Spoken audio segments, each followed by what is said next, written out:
Welcome, everyone, to another exciting episode of Into the Elements, a Dungeons & Dragons 5th edition role-play game that the Nerdy Niche and all of our wonderful friends here like to put on for you guys every week, or every other week, whatever we do. Every other Tuesday. Every other Tuesday. Every day. Every day. Every day D&D. Some people might think that sounds like a terrible idea. I'm like, if I could pull that off, I would. As long as I'm not the DM for all of it? No, forever DM. Forever DM.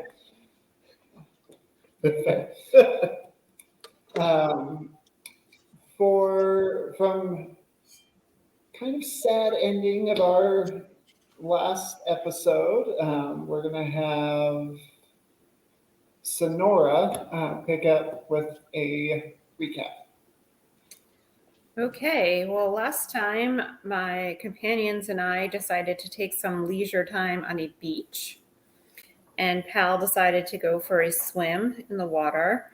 And we saw something that may have been a large Loch Ness monster type creature kind of moving under there, perhaps stalking him as he swam. So we decided the water wasn't very safe. But then our friend Arkikal got lured into the lake and disappeared. And we were trying to run toward them. And it was like the forest stretched out before us and we could not get there in time. And this creature that they had referenced that lived in a mirror was standing over where Arkikal had disappeared. And Pal finally reached it and jumped onto it, but he fell onto the lake, which was just like a sheet of glass, and started pounding on it. And all these dead leaves began to fall. And our friend Arkikal was trapped underneath. And we believe, sadly, that they are lost to us, at least for now. Also, as we were traveling, there were some dead folks on pikes wearing robes that were familiar to us from when we had rescued the princess. They were from the same robes as the children of the elements that took the princess. So we shall see what lies ahead for our friend Arkikal and what is going on with these children of the elements. Okay. Thank you, Sonora. Okay, so picking up from last time, on your way to the Hobgoblin Coliseum, you, Pal, have just fallen into the pool of water that Kel had been seemingly sucked into by that shadowy figure that everybody kept telling you about. You hadn't seen before then. And you were screaming Kel's name in the pond. What are you doing now? So the water now has like a slight red tint to it from all because I was punching the mirror, so the blood's kind of come out quite a bit. So I will slowly start to make my way out of the water. And then I'll just like lay on the shore and just like look at my bloody hands. Okay. And everybody else has reached the pond at this point, and Pal just came out almost exhausted from trying to save his friend. And all of your companion, what did all of you do? Ask Pal, where have they gone? It's hard to tell. Some sort of pocket dimension. At some point after we're done with this, it'd probably be good to visit my family. We kind of have a history of being able to deal with extraplanar creatures. Probably be a good place to start. Well, I can tell you that was the thing from the mirror. Yeah, kind of figured that one out. Yeah, we're gonna have to hunt down Mirror Master for sure. Doesn't Abe have the mirror? We think it's still in his house. When you say that, I'm just going to look at you and be safely locked away in my home. I'll Creature, knock on my chest as I say that. would the creature thing be able to get out of it there? I'm sorry, but my information on other planal beings is limited in this.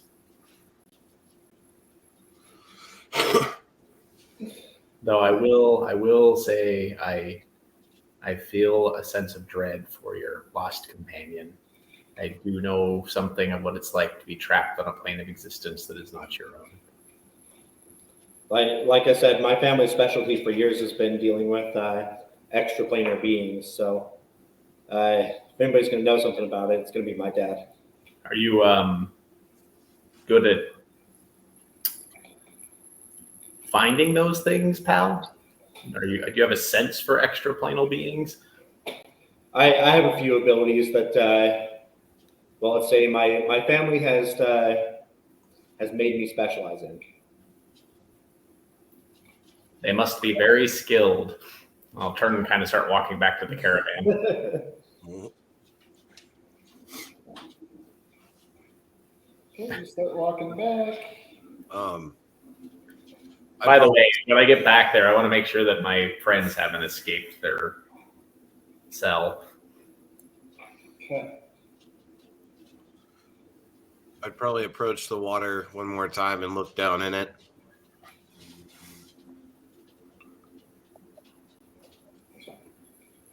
Okay.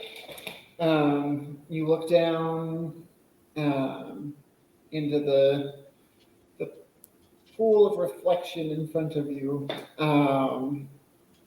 and you see a few kind of dried dead leaves in there, but mostly just your reflection staring back at you.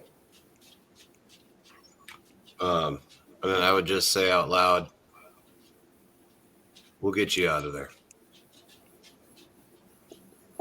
Damn right, we will. As I'm just wrapping up my hands.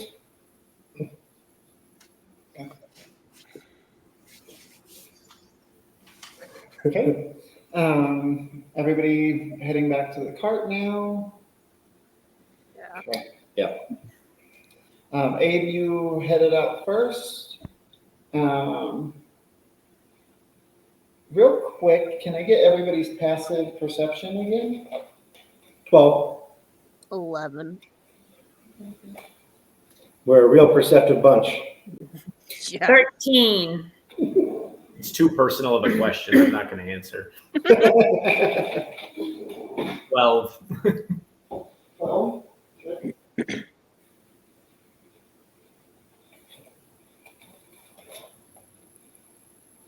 I feel like you should know if you have a high enough passive perception.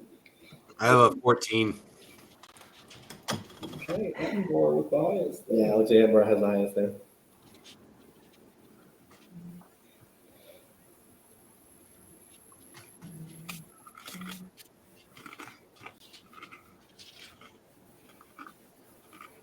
Cinero's was 13. Yep. And then me and Abe were 12. Yep. And then Toolie's 11. I can see things real good. Okay. Real good. We're paying lots of attention. Well, good.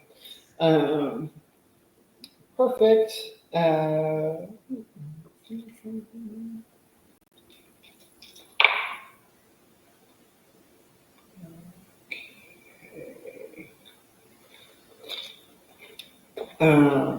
Walking back to the cart. Abe, you were looking to make sure that your lizard friends are still in their cages there. As you're approaching back, they're still there. And you're walking back over to the cart. Everybody's not too far behind you, kind of walking back up. But one thing you notice once you reach the cart, Actually, Ettenborough would notice this the best. The two raptors in the cages seem to kind of be focused on something on the opposite direction of where you're coming from. So like on the opposite side of the cart. Yeah. They're not facing you, they're kind of facing that, and they're kind of like sniffing and kind of moving back and forth. Do any of the people seem to be focused over there too? What do you mean? The caravan. Oh no, we're by ourselves. I don't know. Yeah, it's just you guys. Yeah. I would walk around the side of the cart and try to look in that same direction. So you walk past the cart, and you look in and try to see what they're looking at, and you don't see anything at first, but you look, kind of look back at the group, and it moves just enough that a little bit of sunlight reflects off of a glint of an eye in front of you, and you see this humanoid figure, roughly 4.5, 5 feet tall, covered in mud, like just drenched in mud, kind of standing back against the tree,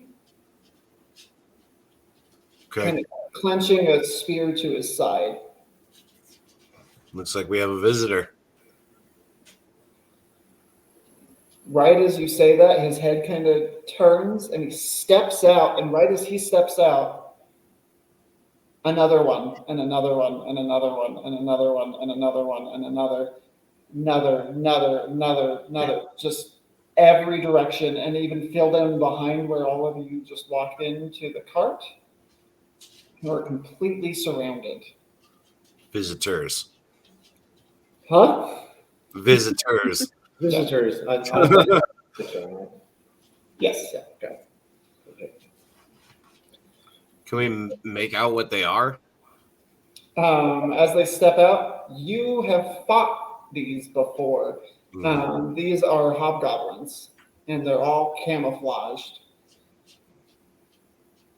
But they all walk out, they pull the spears, they'll point them at you, and one off to the front of the caravan steps forward, and he says in common, looking at all of you, you trespass. Why?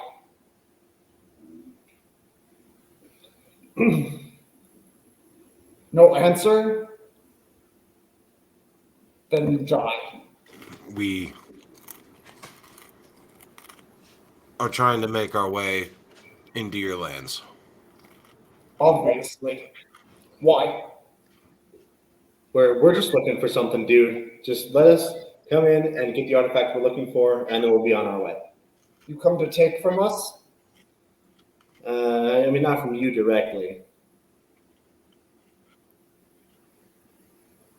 Why are these in cages? I'm gonna look at Abe. I'll walk over and give a deep bow. Hello, fellow hobgoblins. At this point, I'm going to use prestidigitation to look like one of them. Or prestidigitation. Sorry, disguise self. Okay.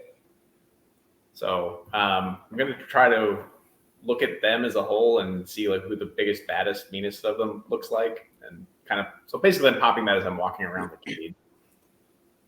Are you looking for like the one that looks to be in charge, or like the biggest, strongest one?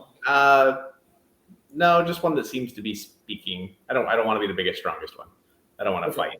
Yeah. Yeah, it's the one that's speaking. Yeah, you want. He stepped forward past everybody else, and he goes, "I see you have tricks. You have magics. You have," and he looks at Pal here, and he looks at Ettenborough, and you have muscle and a Goliath. And he kind of tilts his head at you. To And be yet fair, we not much of one are comparison. trade. Huh? And yet we are only here to trade, is what I'm going to say. I have gathered these ferocious beasts because I know your people utilize them in your battles, and I felt that to give us safe passage to look for some very mundane artifacts, that perhaps you would seek us an audience with Teleka to How grant do us. you know Teleka's name? Everyone knows Teleka's name. Hobgoblins are renowned for your fighting prowess in these territories. There's statues that should have those faces on them. We are merely travelers. Very Trade. good. Give me a persuasion check. I'm going to give you advantage. That was very good.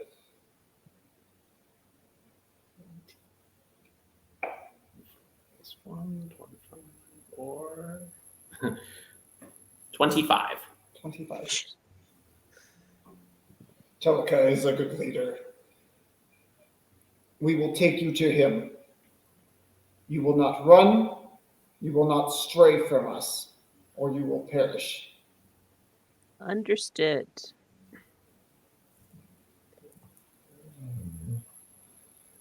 And I will just say, would you mind helping us with this cart? Yes, you will walk up near me, and he yells out some orders in another language. Does anybody speak Goblin?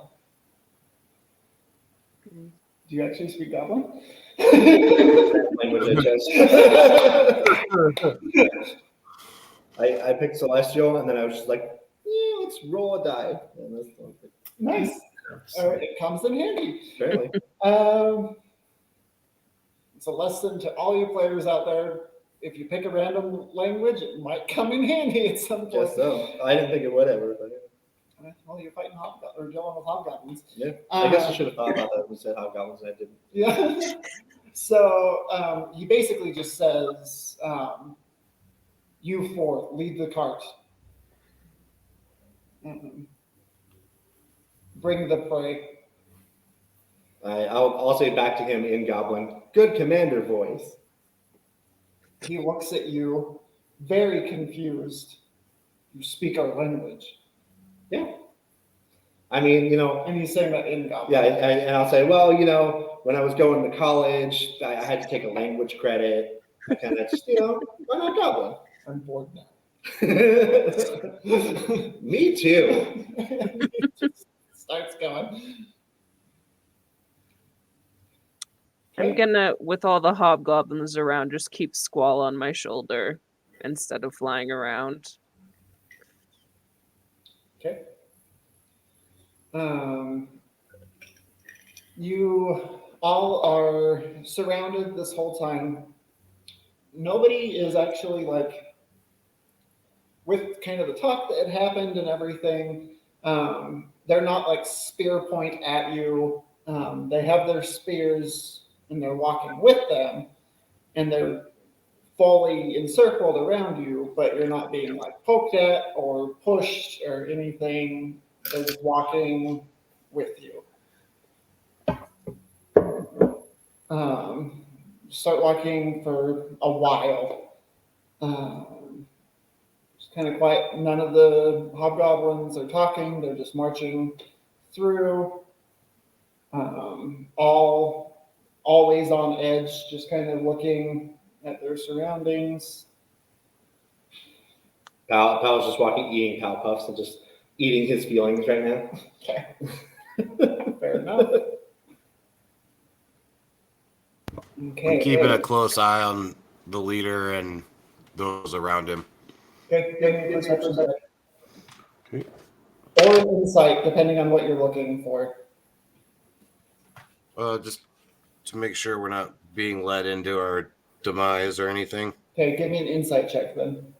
Okay. That's what it'd be. It's a dirty 20. Dirty 20. Okay. What you gather, they seem to have believed what Abe had said. They're not seeming threatening. Nobody's giving you any like extra weird looks. They're all keeping eyes on you. But they're nothing too like shady or anything. They're all pretty straightforward. They're just taking you to their leader. Okay. Okay. As you march for close to an hour at this point, there is a rustle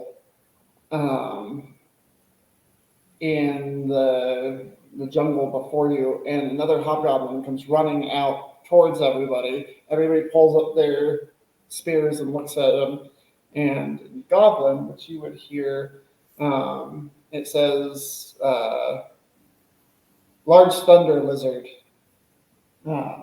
Everybody hold quiet. Be still. I'll tell everybody else. Apparently, there's a large thunder wizard. A thunder wizard. Who shall be quiet. Thunder wizard. You heard the language just off. Just off just a little bit. Okay. And they, as you're kind of saying that, the leader of this group kind of looks at all of you and says, "Keep voices down. Everybody get low. Big lizard coming." I'm gonna stealth. Okay. So yeah, everybody give me a stealth check. I'm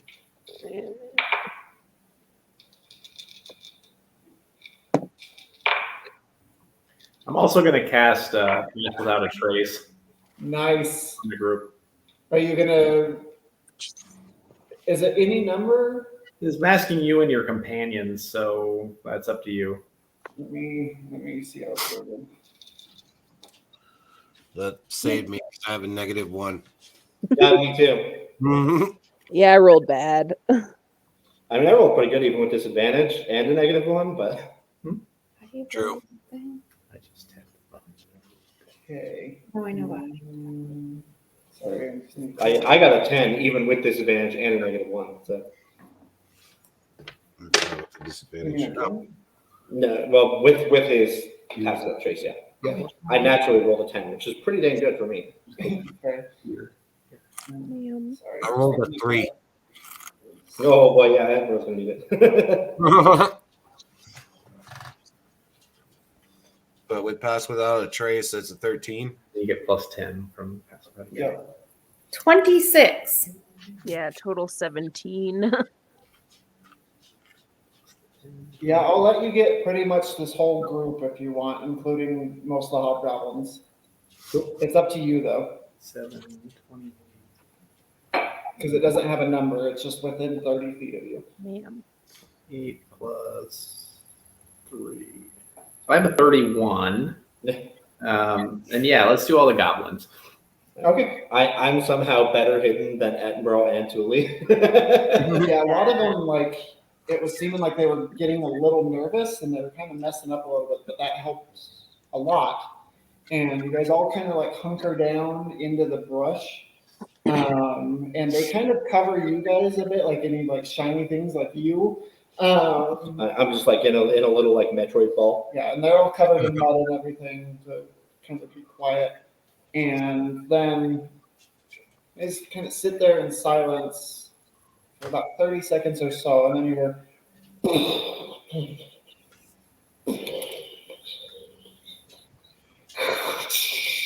Hydra flashbacks. yeah, very much so.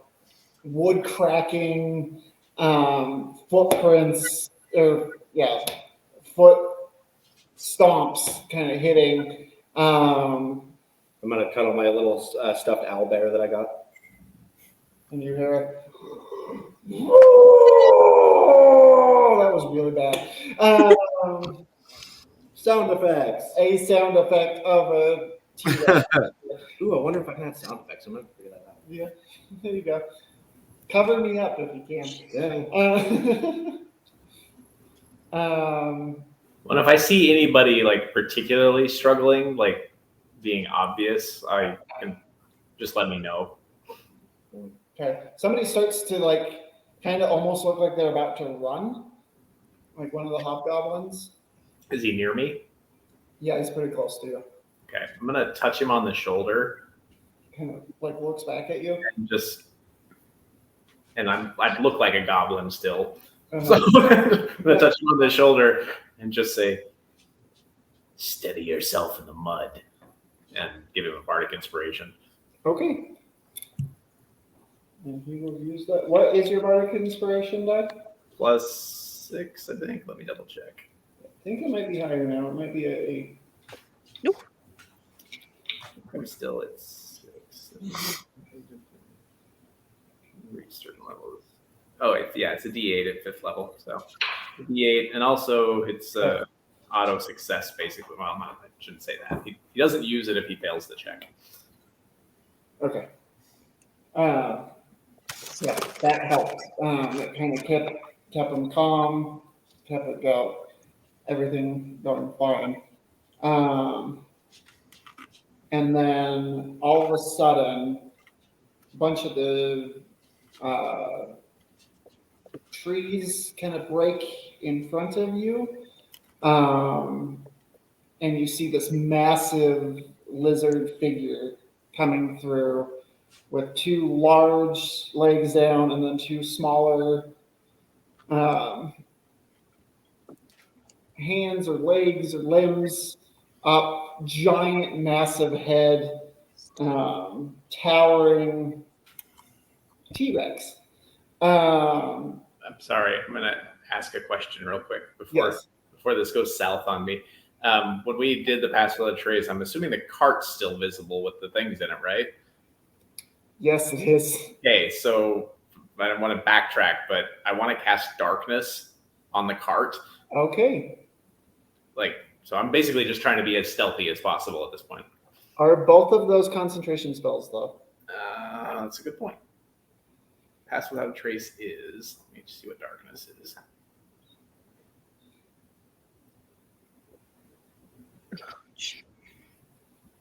Where'd it go? Like- Oh, you're right. It is, so I can't. Never mind. Good thing I'm sad right now, so I'm capable of being quiet. So actually, with that, because I kind of wasn't thinking about the cart either, I think what one of the hobgoblins actually would have done is, so these cages, they're just like done with like ropes. One of them, once it started getting closer, he kind of walks away from the group a little bit, and he takes the spear and he cuts open the rope and flips the door open and ducks around the side, letting one of them out. And right after he does that and kind of like backs up and kind of like spears it, but like walks back into the forest just enough, that's when the T-Rex busts through and it looks back at him and like kind of snarls and like jumps and then like kind of backs up and runs. So we've lost a big boy now. And it roars and kind of focuses on that one and starts chasing after it. Now we just have an Andre 5000 solo album. Yeah. Oh yeah, you named them.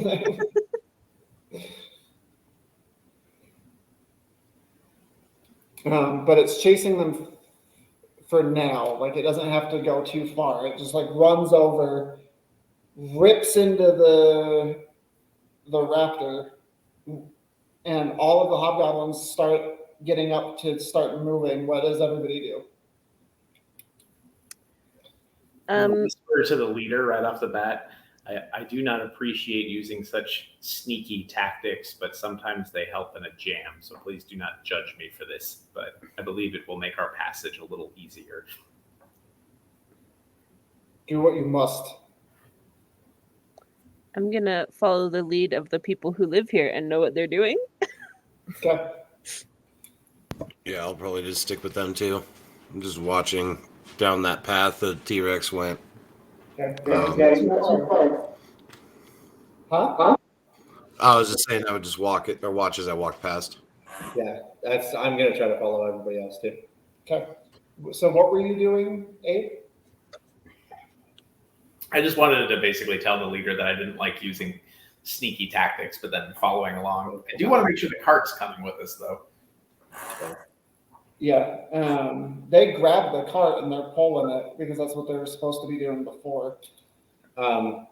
I can just, I'll just, if we're gonna be running, I'll just grab the cart and pull it because I'm sure. Well, you still have like a ox essentially too. That actually, when the T-Rex came, it just started running forward. Yeah. But the raptor kind of caught its attention at the moment. So, but the ox is off running too. Yeah, it's running forward. Yeah. Can I catch it? Give me athletics. I guess are we still staying still or? Everybody's seeming to go now. Okay. Yeah, I'm gonna try to catch the ox. The ox is dragging 1,000 pounds of dinosaur. Shouldn't be too hard. Oh, it's a little less now. It's only 500 pounds now. For some reason, I was picturing a trike. Fair. Ooh, not a good one. 6, even with my +4. So You trip a little bit and you stumble back. off my game. Yeah, you're kind of slowing up, but you're kind of in the back of the group at this point, running. And when all of you kind of started scattering going, the T-Rex is finishing his snack basically at this point and turns and roars at you and starts running towards boom. You see some of the hobgoblins turn back and start throwing spears. Miss. You hit. A couple more miss. How far back is the T-Rex? This point with you running, he's probably about 100 feet from you. Okay.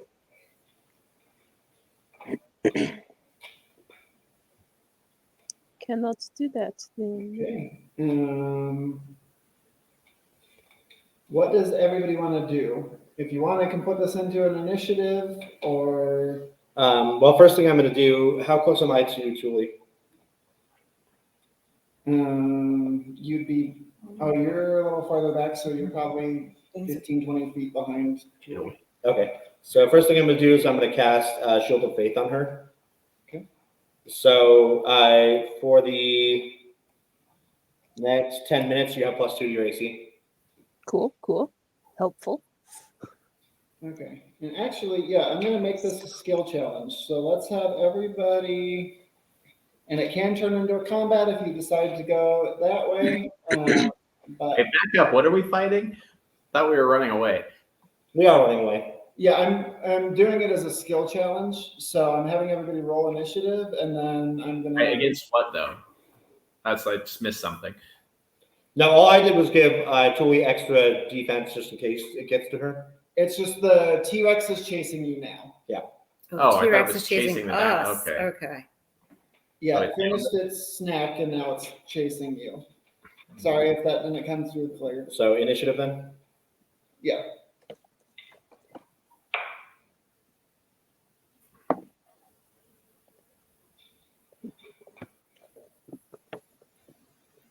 Saw through all of our stealth.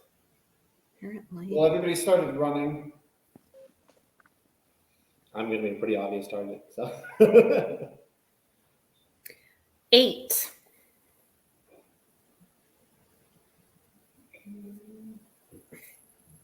So 25 to 20.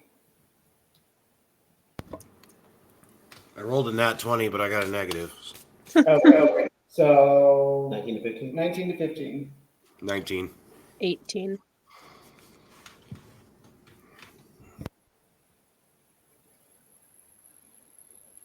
Okay. 15 to 10. Okay. Doing good. 9 to 5. 10 to 5. 5. I got 8. I had a 7. So Sonora, me, Abe. I also want to point out I never stopped stealthing, so.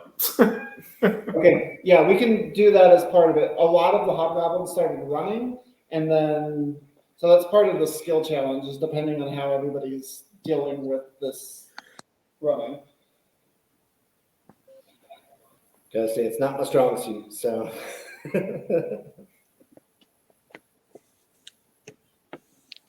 Sonora got a 8, Yep. Yep, and I had 7. and what did Abe have? 5.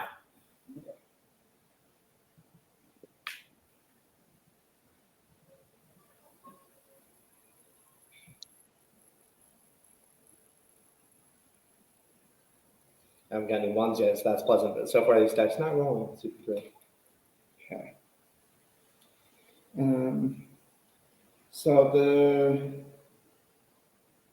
T-Rex is up first, and it sees the cart going with something something very similar to what it just ate in a cage, and a large cow-like creature pulling this cart. So it starts kind of like lumbering forward, kind of stops to roar, and then starts picking up speed, kind of heading towards that.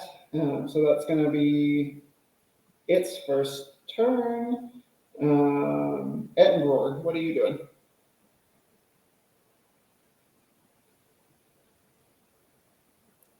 You are muted. So the guys that we're running with, are they still trying to turn around and throw spears periodically? Okay. So if that's the case, then I'm going to cast Crusaders Mantle. Okay. What does that do? So holy power radiates from you in an aura of 30 feet, awakening boldness in your friendly creatures until the spell ends. The aura moves with you, blah, blah, blah. While in aura, each non-hostile creature in the area, including you, deals an extra 1d4 radiant damage when it hits with a weapon attack. Okay. And now I'm just going to keep moving with them. Try to keep as many of them as possible within 30 feet of me, the ones that are throwing. How much radiant damage did you say after that? 1d4 extra.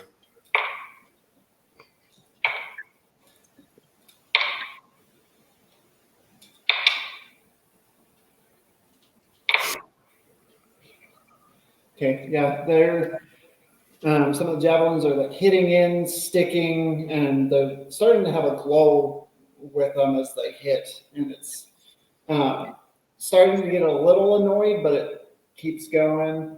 Okay, and you keep running, right? Yeah, I try to stick with the ones that are staying back and throwing, but I try to keep as many of them within 30 feet of me as I can. Yeah. Okay. Toolie, you're up, and then Sonora's on deck.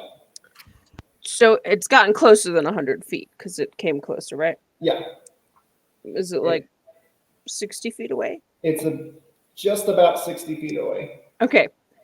So I want to cast Phantasmal Force on it with Okay. just like a raptor jumping around its face and biting at it and all that fun.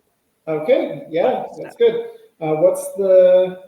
It is an intelligence saving throw Probably going to be pretty tough. against a 15.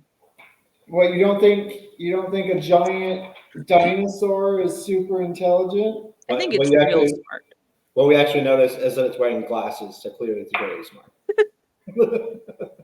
I mean, I just got a nat 20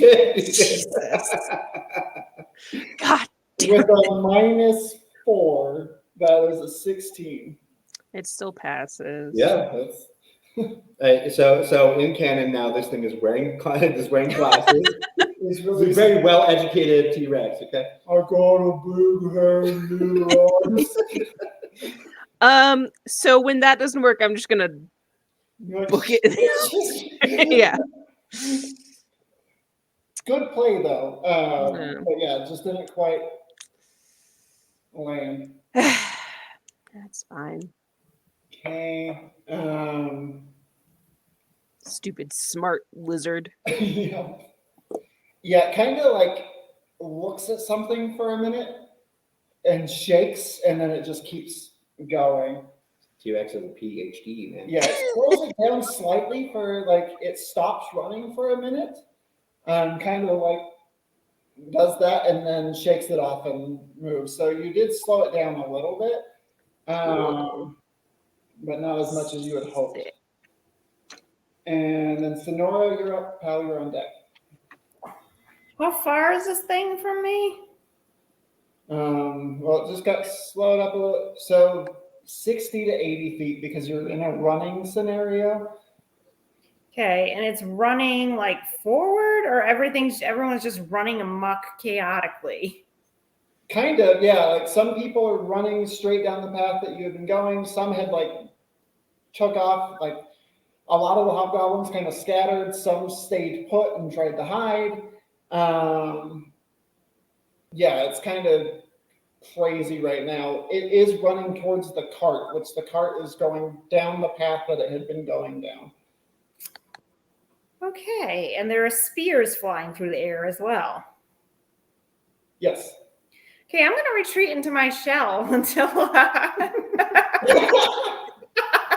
So you just like stop, drop, and chill. Yeah. Good plan.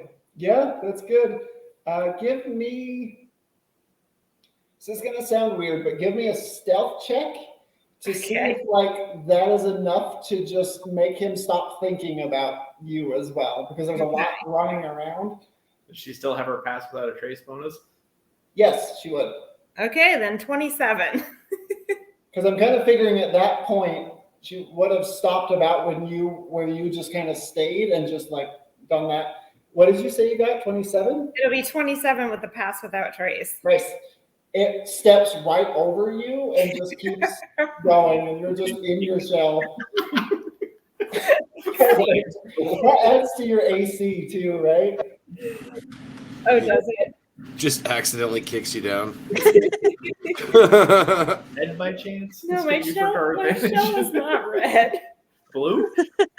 No, it's like a Just green? Damn it. tortoise shell.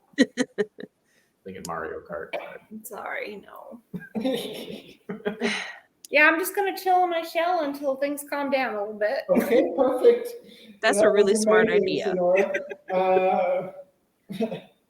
Christelle, inspiration. That was Thank you. Pretty perfect. that Yeah. was great. Pal, you're up. Okay. How tall is this thing? Would you say? 25, 30 feet. Okay. Ace real big. Yeah, it's real big. How far away from? Are we away from this still? Toolie just slowed it up a little bit, so it's about 80 feet. Or you're about 20 feet behind Toolie, so you're about 60 feet from it. Okay. So I am going to. I'm going to say, well, here goes nothing, guys. Let's do it, great grandfather. And I'm going to pop my wings Okay. and fly up into like in front of its face and try to get its attention. Okay. How close are you? Well, I'm going to fly like, where I am right now. So, the 60 feet away, 80 feet away, whatever. Uh-huh. And then just right in front of its face. Okay. Towards it. Okay. Give me a intimidation check at disadvantage. Okay. Let's see what my intimidation is.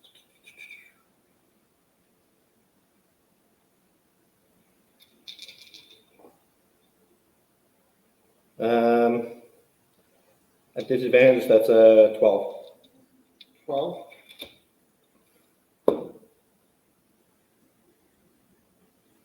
Okay.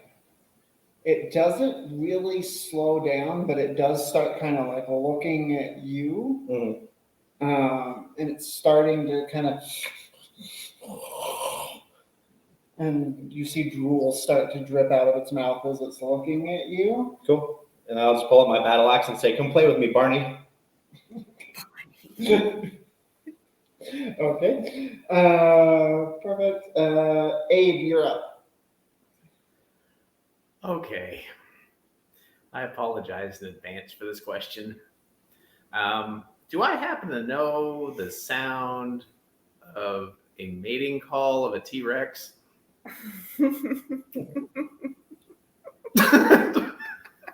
Give me, Nature. yeah, I'd say a nature, potentially a history, but the history would have a higher DC, if that makes sense. But how do you know the gender and sexuality of this particular It T-Rex? doesn't matter right now. Okay. Because he's Abe. I mean, there's a 50-50 chance. You know, right? All right. That's a little better.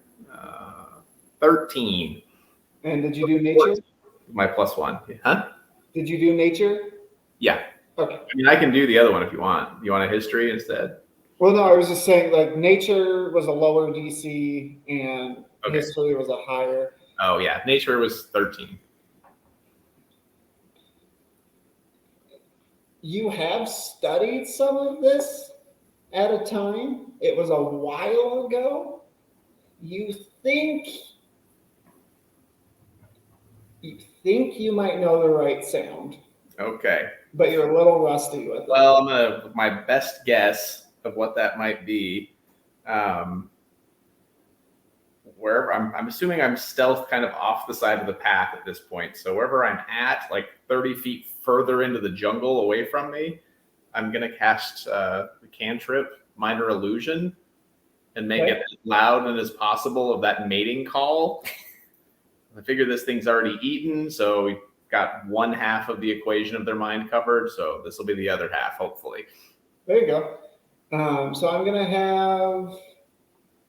have you do a performance check, and you were close enough to the DC that I'm not going to give you disadvantage. So just straight roll performance check.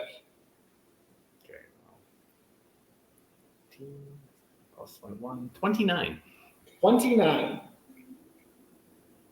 So, Pal, you see this thing like drooling and getting ready to like go in for a bite at you, and then you hear this awful sound, like loud roar, much better than the one that I did a minute ago. Off in the distance. We'll fix it in post. And it turns. And it kind of looks, and it looks at everything running, and it looks, and it looks, and it turns to the sound, and it starts running that way. And this, ladies and gentlemen, is how you defeat a T-Rex with a cantrip. Hey, you really good at hot dinosaur noises. Yep. So for now, okay, so it's, and are you still staying put at the moment? Yeah, I put it far enough away from me that he's hopefully not going to step on me, but Yeah. And he was in front of you at this point, like he had gone past you. Yeah. So I'm aiming back basically at the jungle from whence it came. Okay. So now it's the Hobgoblins go. I'm going to still leave it in initiative for now, because there's always potential that it could come back after not finding what it went for. Well, it does need to do an intelligence check to break the cantrip Okay. when it gets to that point. Damn. But it is -4, so I got a 14. Spell save DC for me is a 15. Okay. Yeah, so I did roll out a little early, but yeah, it's not going to break it for now. So Hobgoblins, some of them are still throwing spears at it and dealing a little more damage in, but it doesn't seem to care that much. It actually like scoops down and like picks up 2 of them. of the hobgoblins as it goes. And immediately like crunches on one of them and then keeps one of them kind of dangling, and it's like stabbing at him as it goes. Run, you fools! And the rest of them are just scattering or staying put, depending. The group kind of split with that. Some are running, some where you do hear, because some did scatter that way that you sent the noise. So, and they were hiding at this point, and then the crashing goes through, and you do hear a ah! And somebody like go running the other way. But now it is the I also wanted to do my movement and stuff too. So. Oh yeah. I wanted to, kind of whisper like "Run, you fools" to everyone that's still there, and like move my 30 feet further toward like down the path. Okay. And then my turn will be over.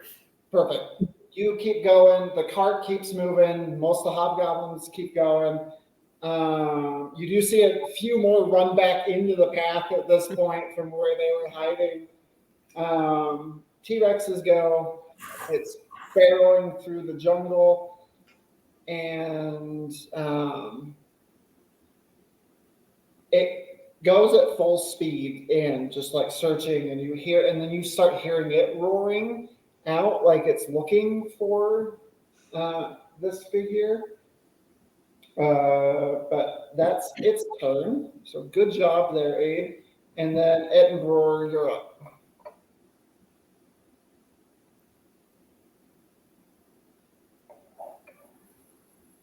You're muted again.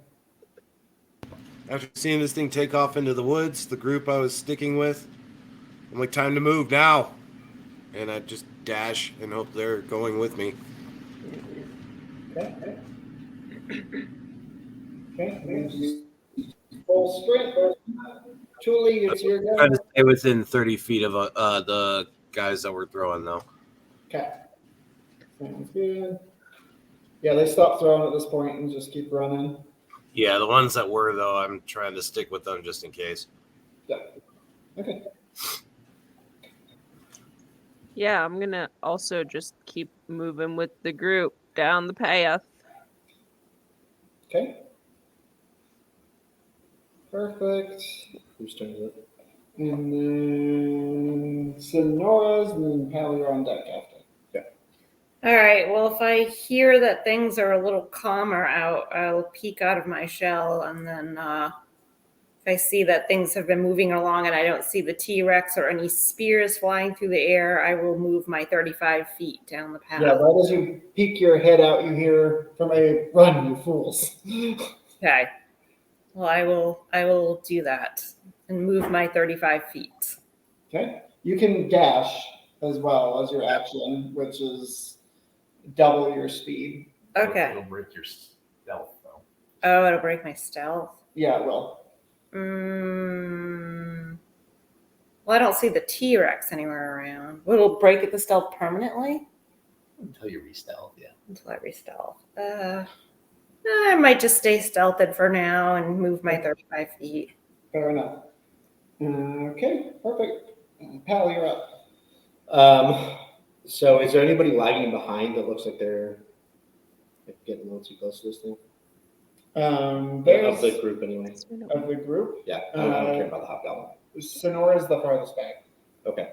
but you know that she could probably catch up pretty quick. So I would just do a dash action to go 30 feet up and then 30 feet over. Okay. Sounds good. Just kind of circling, keeping an eye. Mhm. Okay. Give me a perception check.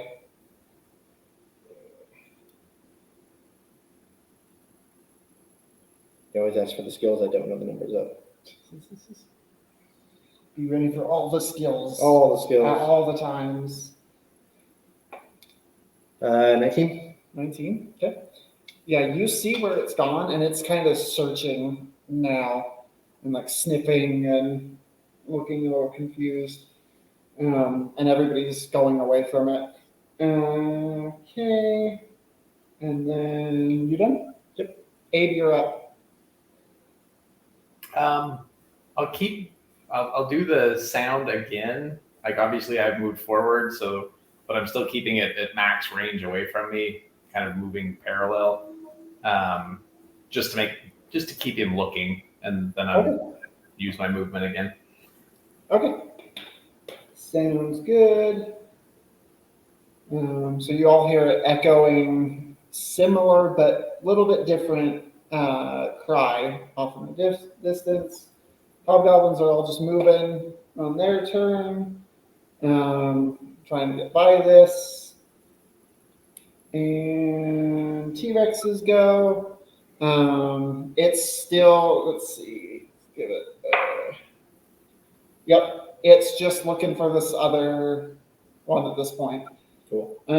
At this point, you guys just keep moving forward. You're able to, that was a very solid distraction. Great idea. I'm going to give you inspiration as well, since you shortened that skill challenge by quite a bit with that. So good job, Abe. And it's at least lost your scent and it's confused. It's probably even angrier now, but it will take it out on something else, you figure, at this point. Cool. So as soon as it feels like we're out of danger, I'll come back and land. Okay. You land and kind of talk with the group real quick. Yeah. I'll say, well, that was close. Hope we didn't have anything important in that cart. Just the lizards. Yeah, so much for that. Hopefully that wasn't too much money there, eh? We lost that. There's always a bigger lizard out there. Yeah. I still have to wait for Ed. I need to see. Hopefully, mostly, at least the Hobgoblin leader survived. He was the one that got snatched up and crunched. Yeah. Hobgoblin leader, is he still with us? Yes. Okay. And they were able to catch the cart, and so you still have one raptor. One raptor. And they were able to calm down the ox and continue on. Is the raptor scared? Is he shaking like a Polaroid picture? Yeah. Min pin. Get out of here.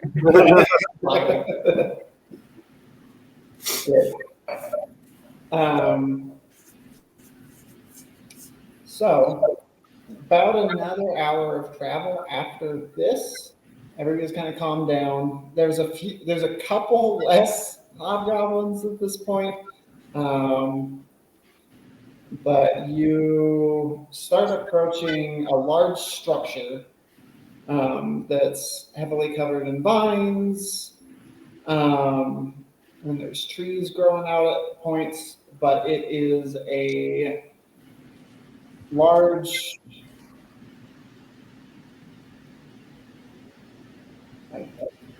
humanoid-made structure. Sorry, I was struggling with a way to say it, not man-made. Structure in front of you, and Abe especially picks up very quickly, this should be the Colosseum. You're seeing more of these statues that you had seen before of like the warriors, kind of surrounding out. And starting to circle around this circular, very large structure. And there is a large gate that's probably close to 60 feet tall. The whole structure goes up probably 120 feet. And the doorway is about 50 feet wide, but both doors are swung open and old and looks like they haven't been closed in centuries.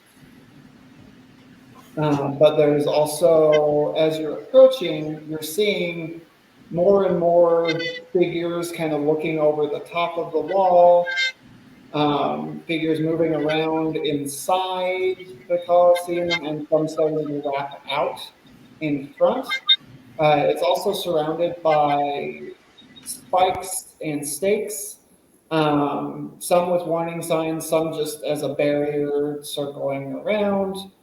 Um, and there's like makeshift wooden huts on some of the sides and inside, as you're starting to approach. And also there's some structures around the outside as well. Some like wooden huts and things. I'm gonna lean over to Abe and say, "Is this what we're looking for?" Most likely, yes. Cool. Okay.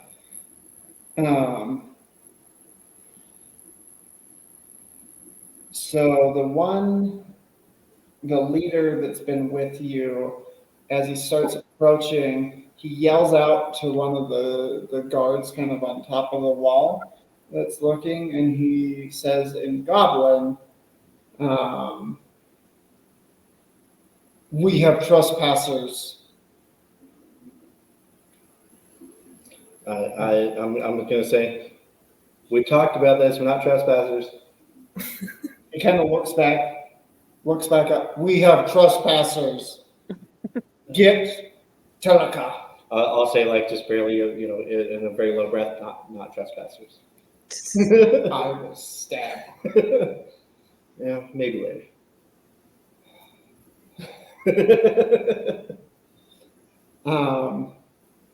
And you hear the guy like blows up the horn, woo, woo, and a couple more sounds, and then coming out after a few minutes or so out of the front gate, in front of you, a little bit larger hobgoblin, decked out in, he has like a big like ceremonial kind of like crown with like teeth, it looks like, from probably something similar to the giant creature that you just saw, kind of on the top like horns, and feathers and vines and bones and everything, just this big headpiece, and full armor, and this really like gnarly axe as he comes walking out. And next to him, there is another hobgoblin with a big staff with skulls on it. And he has like robes that have like dozens of things just hanging off of them, and kind of a hood up with things dangling down, walking next to him. But the one with the big crown walks up and says, "I've been summoned for trespassers." Before we do anything else, or justify why we're here, Bro plays a really mean alarm horn. You should give that dude a raise. They always have jokes. I mean, always. Usually. Cool. He just kind of like just threw him off. And he looks back, what's with Cart, with Lizard, to the one that had been leading all of you. They brought it as trade. They bring one. We used one big thunder lizard. So you came not to fight, but to talk, to trade, the leader says. I was gonna point at Abe. Sounds like you, bro. I'll say, hey, did you guys speak common or? He was actually speaking common Okay, cool. that whole time. All right. Well, at this point, I will make myself visible. Like, was already visible, but I will walk more front and center, and I will give a very deep bow and say, we have come not only thousands of miles, but in some of our cases from across planes of existence to gaze upon the countenance of Teleka and ask, O wise one, that you will allow us the opportunity to not only understand you and your people, but perhaps a chance to move beyond this Colosseum and to the catacombs beneath, for we carry with us a deep, horrible curse that we believe can be cured by an object below. I can tell you more if you wish, but for now, just let us gaze upon your greatness. One of many words uses flattering.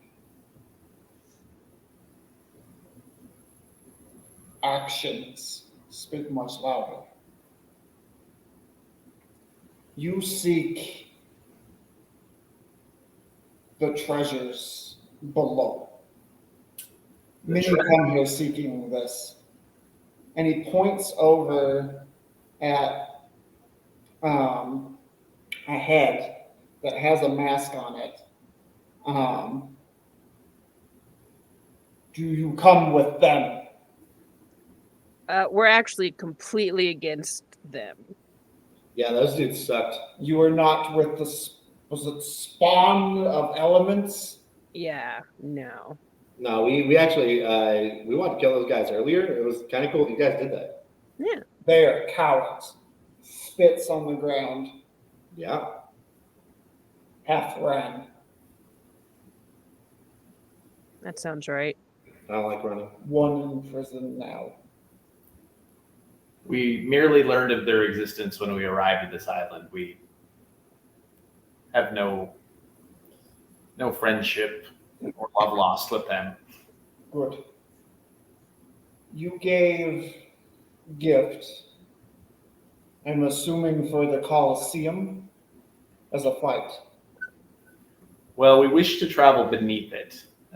Where I am from, there is tale of a mirror that we seek, for the curse that I bear upon my body can only be broken by such.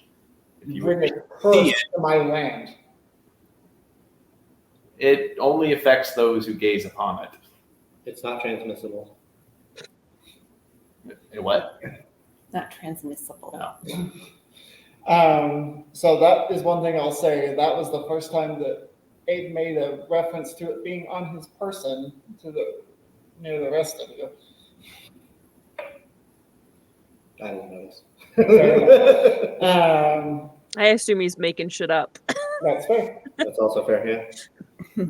And he says, it sounds like this gift gave a way for some of our people to escape being eaten.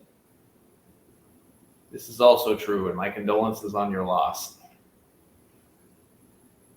They died a good death. Hmm. Not in their sleep. He spits again. I'm pretty sure if not, there's like.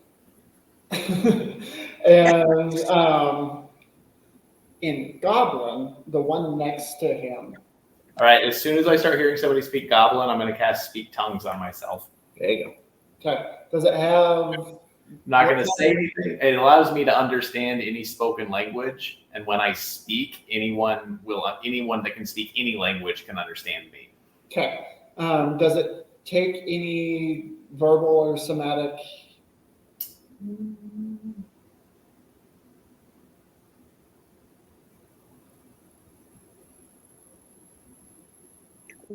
One action, touch.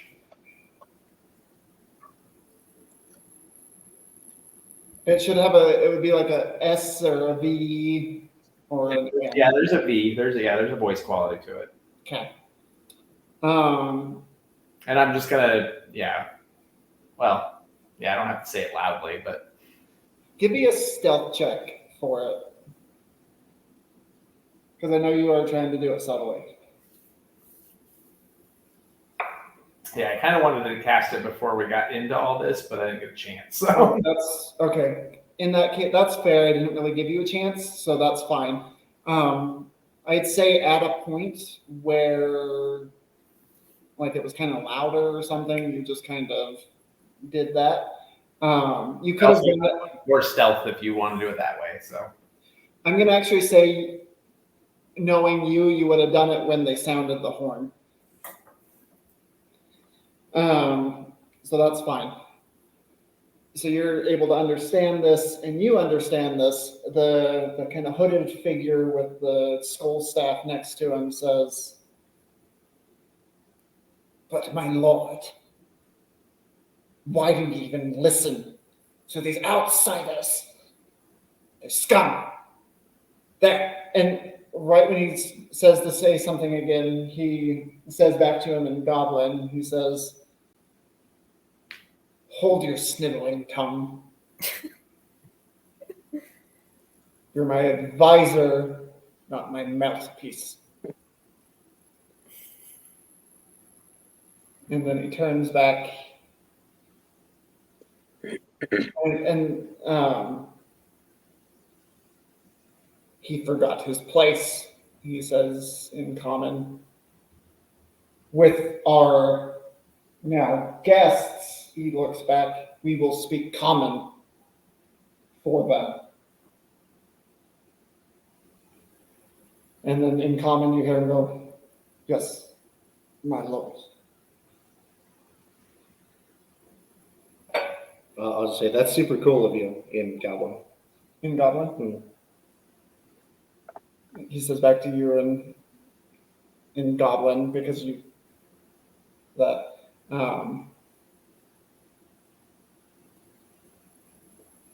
I always give respect to those who try. Well, I'll just bow my head and say, "So what do we do now?" You seek entrance into the catacombs, the vault below. Yes. I will tell you now, you will probably die. When we first arrived, we sent a few parties and none have ever returned. We gave up on it. Treasure doesn't mean much to us. then you will have this gift that we have brought and our passage with no more concerns. Our lives are ours to destroy. And if we find anything of interest beyond what we're looking for, we will be sure to share it with your great kingdom. Maybe. You did a kindness in giving up one of your presents and bringing a present, which allowed for a conversation, which I have given.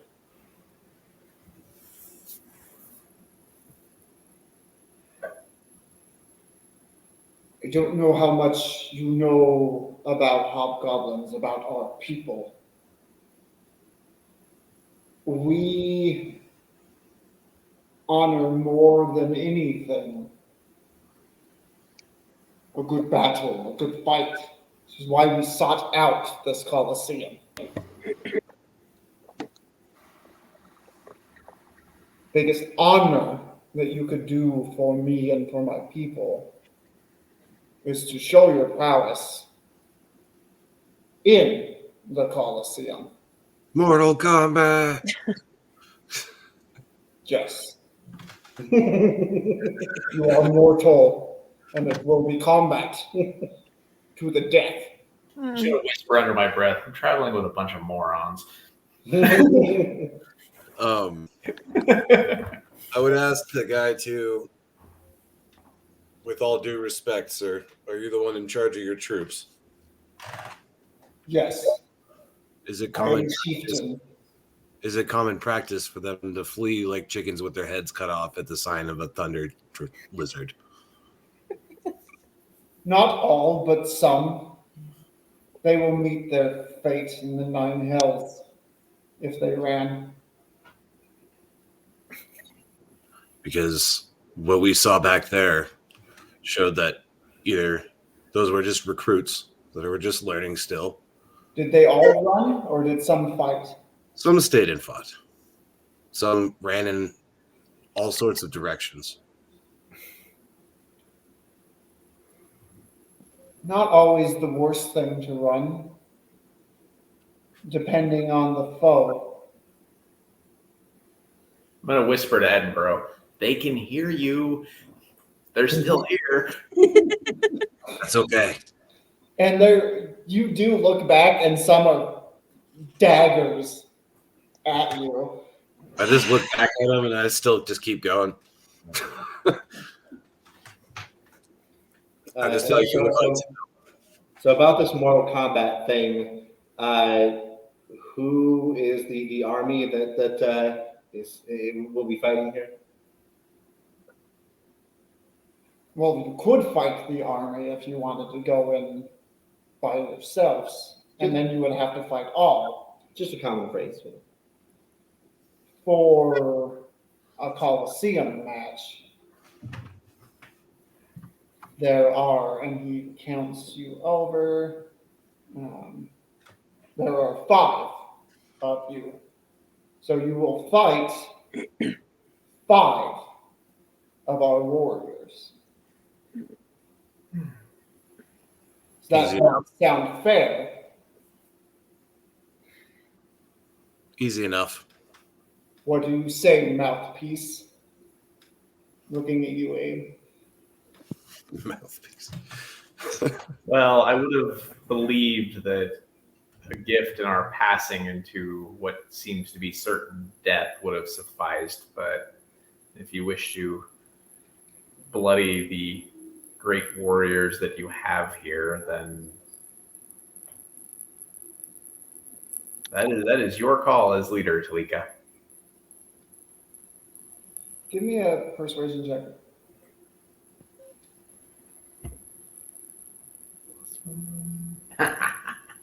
Nat 20. Nice. So a 28 in total. Okay. He goes, looks you over for a minute.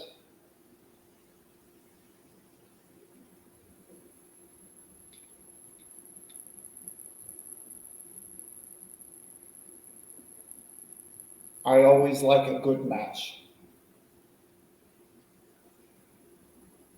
And our people thrive at dying in combat. That is how we meet our best end. We understand not for everyone, and that is okay. If you were to fight, not only would you have access to this vault, but you would be sent off as champions. Well, perhaps we can come to a reasonable compromise here. Because a fight amongst warriors is always fascinating, but in my culture, a singular fight,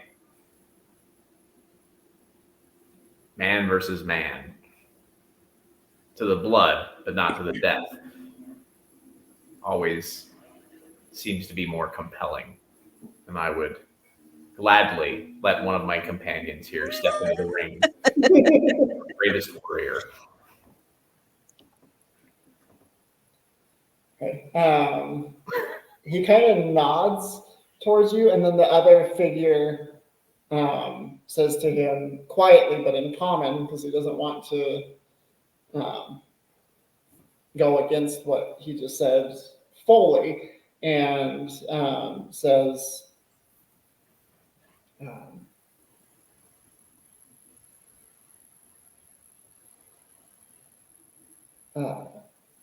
my chieftain,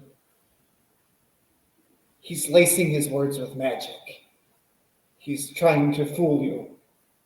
Don't listen to his poisoned words.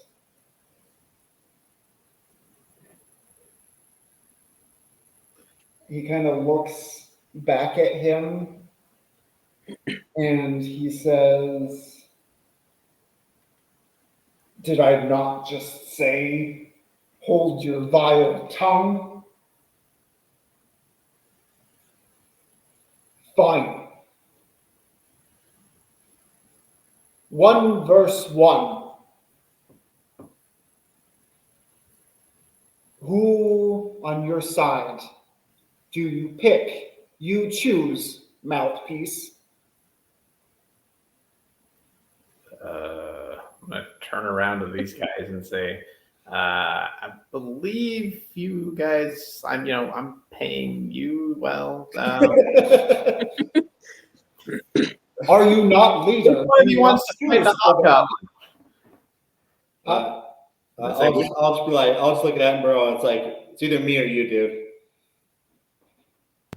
I've killed my fair share of hobgoblins in my days. Don't worry. I think, well, let's play rock, paper, scissors for it. Do you know how to play that? Boulder, parchment, shears? Boulder, parchment, shears. Oh, we don't have any scissors though. Or To be fighting. Okay, here, how about this? I'll blow out a piece of gold. We're gonna flip a coin.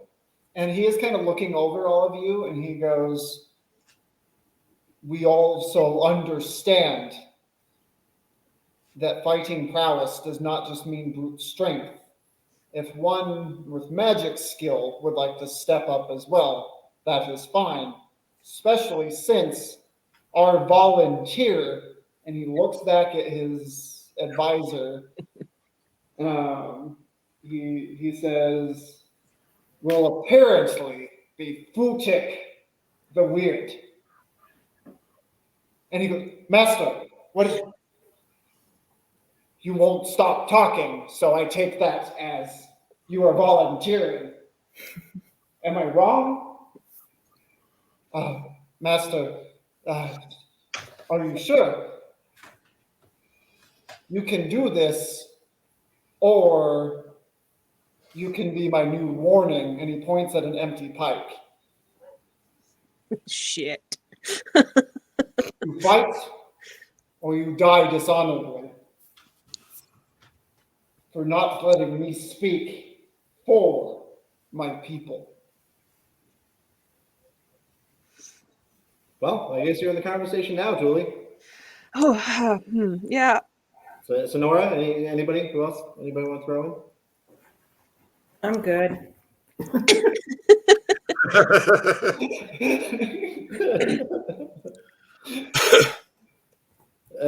All right. Seems like a senseless fight. I guess I'll go do this then. So put his axe over his shoulder and say, "I'll volunteer as tribute." Go, pal. I'll just say, our brave warrior here, Pal, accepts your challenge. I'll tap him on the shoulder so at least he has one bardic inspiration going. "We will set up Colosseum for power versus Futik the Weird." The weird? Yeah. Mm-hmm.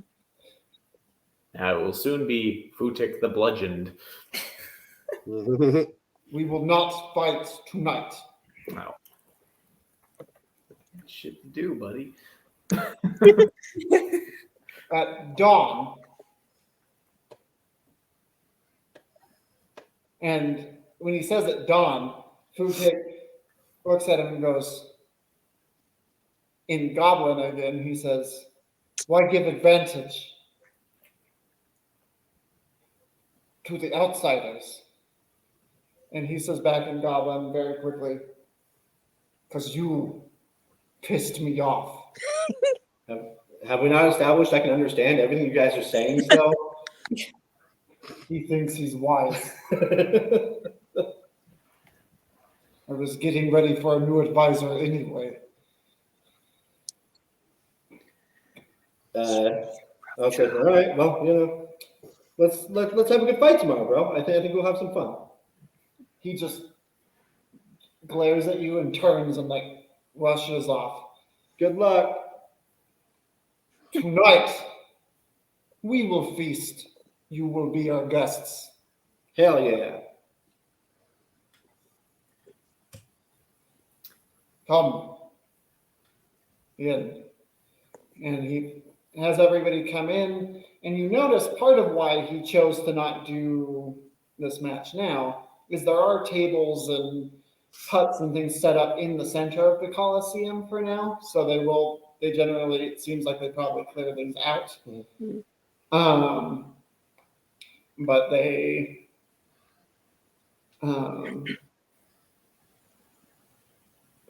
bring you in and they start setting everything up. And there are a few guards that stay with you. Most go off, but you're still with Teleka for now. And he brings you in and says, before every match, we do a feast. We appreciate that you are willing to listen to our customs.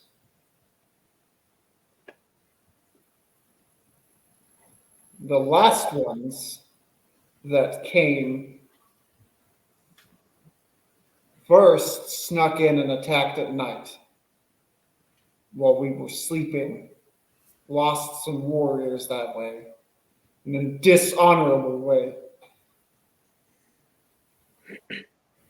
They were captured after I gave them the same chance. Their leader picked a few of their warriors, I assume, to lose. One was revealed to be in disguise after he was picked as tribute. Disguise even to them. And then he refused to fight for them. Sadly for them, because when they fought, he was probably one of the strongest ones they had on their side, other than their leader and a few others. He intrigued me, so he is still here. You know, when this is kind of resolved and you know, we actually might want to have a conversation with that dude. You can tonight, because you will be given a feast, but you will be housed with him, because we cannot trust you when we are sleeping. Cool. Makes sense. You will not be in chains, but you will be locked in. Do you trust me enough to try some of my alcohol? You drink first. Totally, dude. I'll take a big old drink. And then he takes it, looks at Toolie and goes, now you drink. Cool. And then he takes it. Have some delicious pale ale. I've dealt with warriors like you before. I know you can be immune to poisons, diseases. Yeah, fair enough. Makes sense. Weak, but tasty.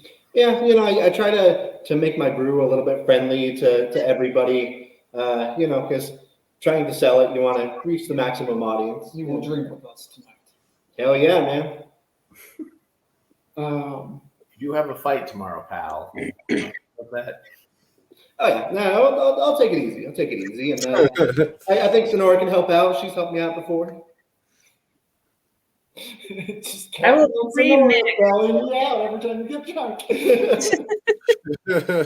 As soon as I'm in a place where I can do so without being seen, I'll mix up a good hangover remedy with a little bit of herbs and stuff that will give him strength for his fight tomorrow. And I will put it aside for him. And I want to ask Telek too if it's all right if I, with your approval, during the feast at least, would it be acceptable for me to look around the ruins a bit? I'm curious about the history. I can stay within sight if that makes you more comfortable. I just would like to, once in a lifetime. send you with a warrior that won't harm you, but will make sure that you don't run off. Fair enough. That is fine. There's a great structure, many years of history. All right, I will busy myself throughout the night trying to just gain any information I can about the Colosseum. Okay. Give me a history check right now, and then I'll get back to you on that. Are there like families, like children here, like little baby hobgoblins, or is it all just? Yeah, there are definitely families. You do see children, and they're playing, but they're also like battle practicing. A lot of them. Think of this society, like the closest thing we have to this kind of society in our history is like the Spartans. They're very warrior based, and they don't like weak. Like all the children seem very strong for even being children. Okay. And the mothers seem very respected actually as well. While everybody's drinking, I'm going to pull out some cards and say, "Who wants to gamble?" A couple of hobgoblins take you up on it, but not too many. Cool. I'll play some cards if you. Okay. And before Teleka left, kind of all your sides, he was talking to a few of the hobgoblins, and you hear as well. He says, "Set up meats for the feast. Set up some of the fruits that the Goliaths tend to eat as well. And other vegetation, just in case. We respect our guests." And so a big feast is put out, like a bunch of tables are moved together so that all of you can kind of join. You're set actually at the table with Talika, and he's actually forced Futik to eat at another table. So I'm actually going to walk over to Futik with a glass of my ale. I'm going to set it down in front of him, and I'm going to say, "Look, I don't know, what the chieftain's problem is with you, but I'm going to have some fun tomorrow, and I'm going to do my best not to kill you. If you do the same, we're going to have a good fight, all right?" Do you hold your hand out? Yeah. He looks at it. He takes the drink. He chugs it down and swallows most of it, and then spits the rest into your hand, just all over your hand. Mm-hmm. And he says, "You will die tomorrow." I'll just look at my hand and then go, "Okie dokie," and I'll walk away.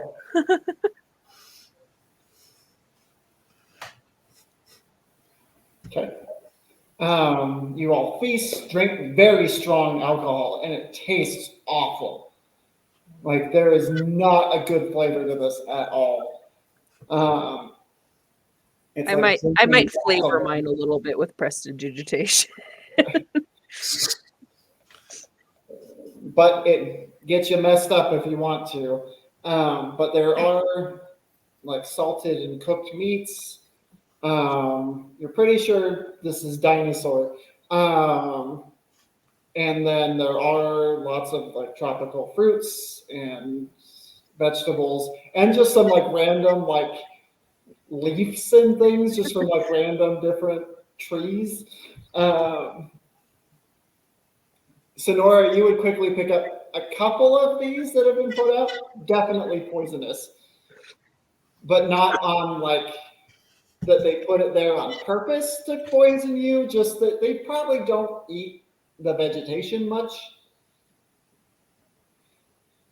Okay. But you're able to pick around those ones just fine and actually have a decent meal. And the fruits are amazing here on this island. Some of the best fruit you've ever had. Salad made with poison oak. Yeah, pretty much, essentially. Miserable. Can I stow away some of the poisonous leaves that I Oh, found? easily, yeah, that's fine. Okay. Yeah, I'm gonna tuck some of those away. I also want to take some of the dried salted meats and or somewhat robust vegetables and tuck them away in my pack for later. Not in a thieving way, just Yeah, that's fine. They don't seem to care that you guys are tucking them away food and stuff. I am absolving myself from alcohol for the evening. Okay. Yeah, probably. There is one toast that happens though at the beginning. Telika stands up and says, "Trespassers come into our land, but in a respectful way, bringing a gift and helping the people deal with the thunder lizard. Also being respectful enough to talk first and not cowardly stab a dagger in a back.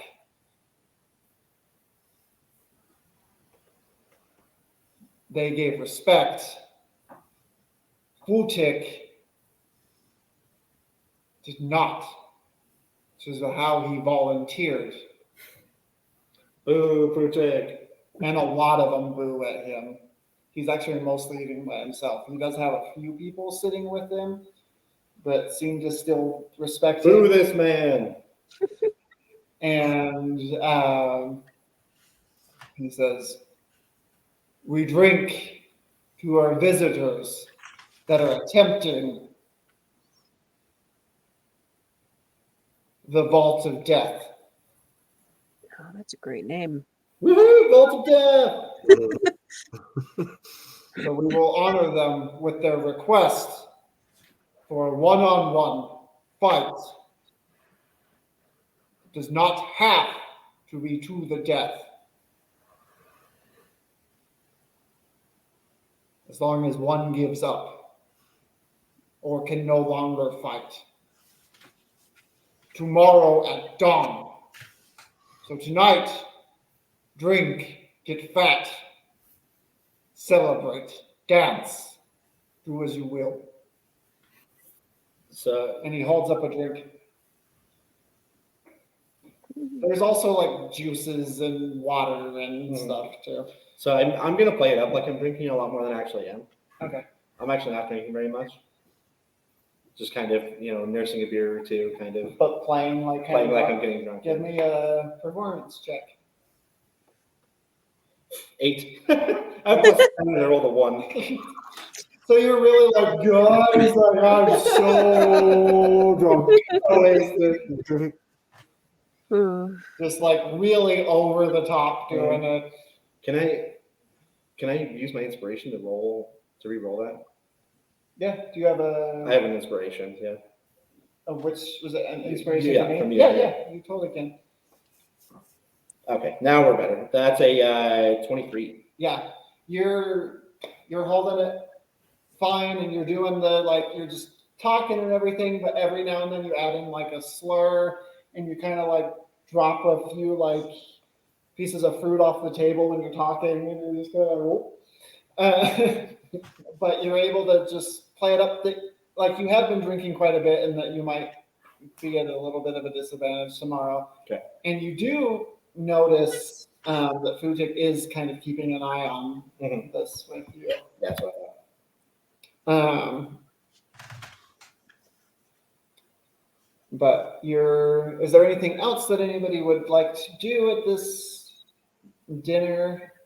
I have something else to do after we're out of sight of all the goblins, but Okay. then they put us away for the night or whatever.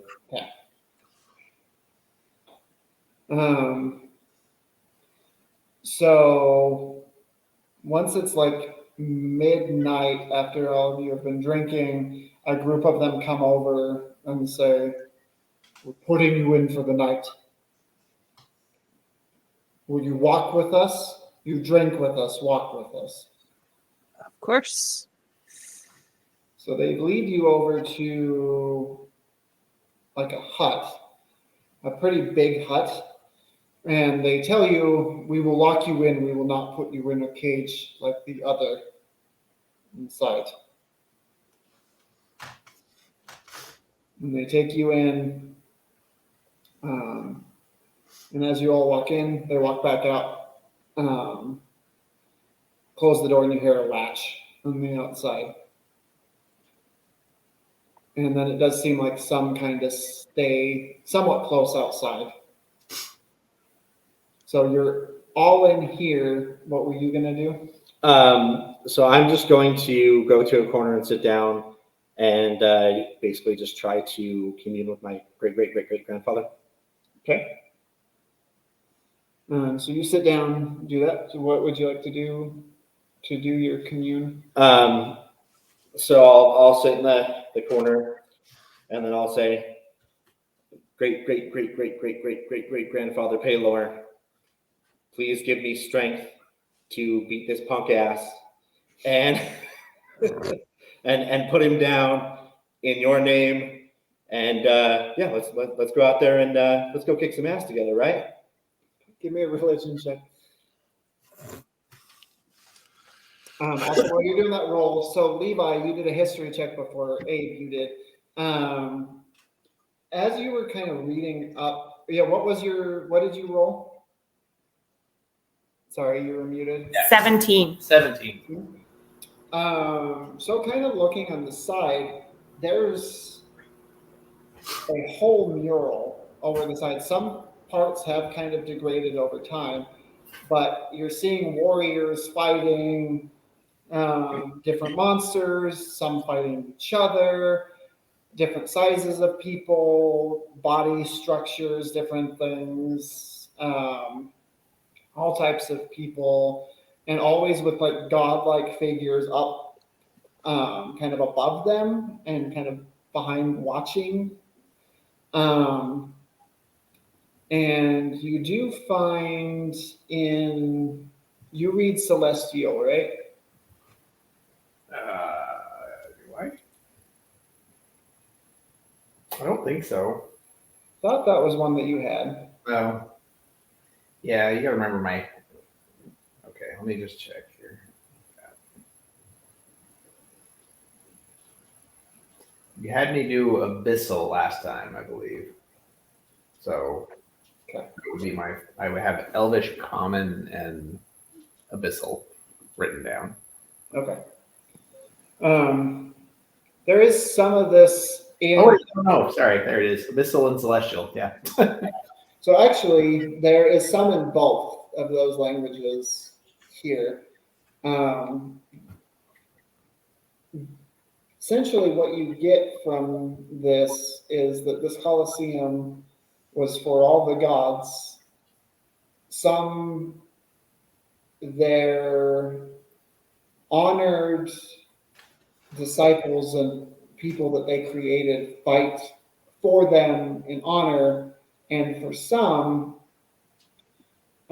their creations fought for them not by choice, as slaves and different things.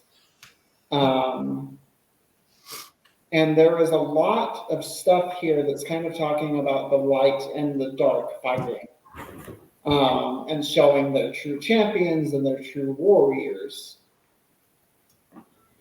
And that anyone that won at the Colosseum, and these big battles went off on every year. Sometimes it was just one victor, and sometimes there was a victor for the light and a victor for the darkness. And there's a lot of theme of light and dark throughout this. And the reward was always that they were taken into the Vault of the Stars, which was below the Colosseum. And they were either guided through by the light or by the darkness. And they were given an item of their choice from the vault after winning. Can I tell who was leading them? It seems like whatever deity had brought this champion. So all the deities, that's another thing that you kind of see with this, is each deity would come to the Colosseum every year for an event, and they would bring one or two champions with them. And so whoever won, their deity would actually take them to the vault.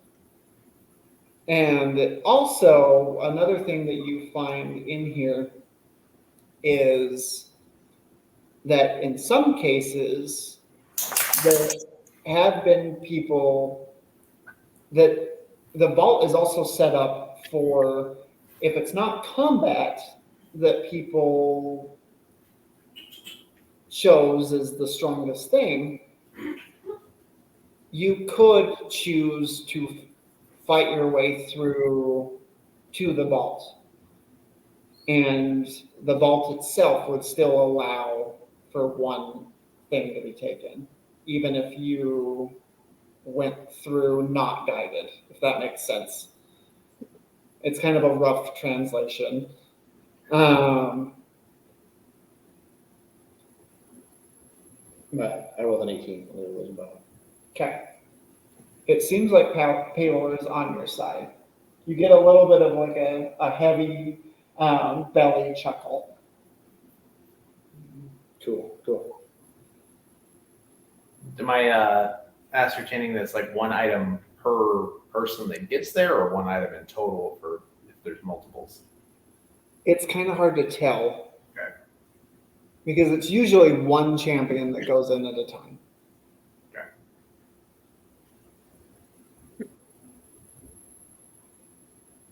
Okay. And so you're all in this room now. And there is a figure that's kind of sitting down in a cage to the back of the room. And seems like a very tall, like a pretty tall figure, slender, kind of in the shadow, so it's kind of hard to make out.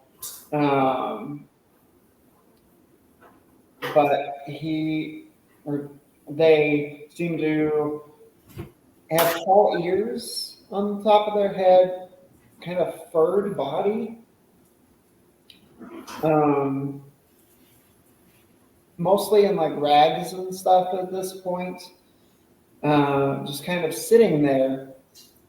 But it seems to be looking back and forth, and you can kind of see a glint in the cat-like eyes, that they keep kind of looking towards Edinburgh and especially towards Pal with kind of a recognition in their eye. And then Pal, when you look up from your communion, he's looking straight at you. The figure is looking straight at you, and its tail kind of comes up, and it just does like a wave with its tail, and it kind of like tilts its head and looks at you.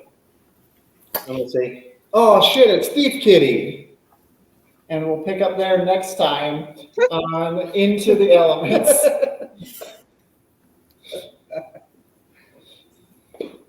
Okay. All right. Well, I hope you all at home had fun joining us. meeting in with a different society of people that generally would be considered as pure evil. We like to do things a little different here. Join us next time when this candy ass is going to smell what Pal is cooking. And we may have another player joining us on the next episode. All right, thank you everybody for joining us. You can always find us on social media at The Nerdy Niche. You can also email us at nerdynichepod@gmail.com. Let us know how you feel about the episodes, and we'll be joining you next time. Till then, keep it nerdy out there. Hey. Bye. Like and subscribe, by the way. Like and subscribe. Come on. Yeah, that stuff that we say on the internet. All that stuff, yeah. Woot. Jingle bell. Hit the subscribe button.